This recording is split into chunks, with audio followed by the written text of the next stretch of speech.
కాన్స్టెంట్గా ఒకటి అబ్జర్వ్ చేస్తారు సార్. ప్రతి అప్డేట్లో ఫోన్ స్లో అవ్వడము ఆర్ కొత్త ఫోన్ రాగానే పాత ఫోన్ స్లో అవుతుంది. ఇది ఏమన్నా ప్రాక్టీసా అసలు? ఇట్లాంటి చేస్తారంటే మీరు ఎంతవరకు ఓపెన్ అవుతారు చూద్దాం. సార్ నిజం ఉంటే ప్లీజ్ చెప్పండి. యాక్చువల్లీ ఏంటంటే అలా ఏం జరగదు. ఓకే 2008-9లో మేము కొరియా వెళ్ళేవాళ్ళం, ఎల్జీ వాళ్ళు తీసుకెళ్ళేవాళ్ళం ఫ్యాక్టరీకి. ఓకే, అప్పట్లో సెల్కాన్ బ్రాండ్ కూడా స్టార్ట్ చేయలేదు. మేము నాకన్నట్టు మేము మిక్సీ చేస్తున్నప్పుడు అప్పట్లో వాళ్ళు ఒక డెమో ఇచ్చేవాళ్ళు.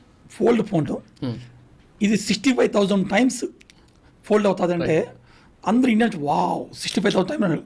నేను మాత్రం అడిగేవాడిని అంటే ఆ తర్వాత ఏమవుతుంది అని అడిగేవాడిని. That is my doubt. మొన్న నేను కూడా షాక్ అయినా. మా బాబాయ్ ఫోన్ కూడా ఉంటుంది, 3 లక్షల సార్లు ఓపెన్ చేస్తారు, అయిపోయింది సార్, పని చేయట్లేదు ఫోన్ అంటున్నాడు.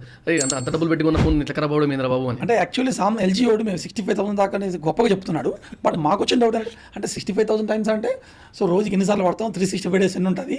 సో ఒకవేళ పిల్లలకి ఇస్తే ఎన్ని రోజులు దాన్ని ఆడుతుంటారు అంటే దాని తర్వాత ఆ ఫోన్ లేయర్ కట్ అయిపోతుంది. That is the basic. Same అదేవిధంగా స్క్రీన్ కలర్స్, ఆ కలర్స్ ఆటోమేటిక్గా డల్ అయిపోతుంది.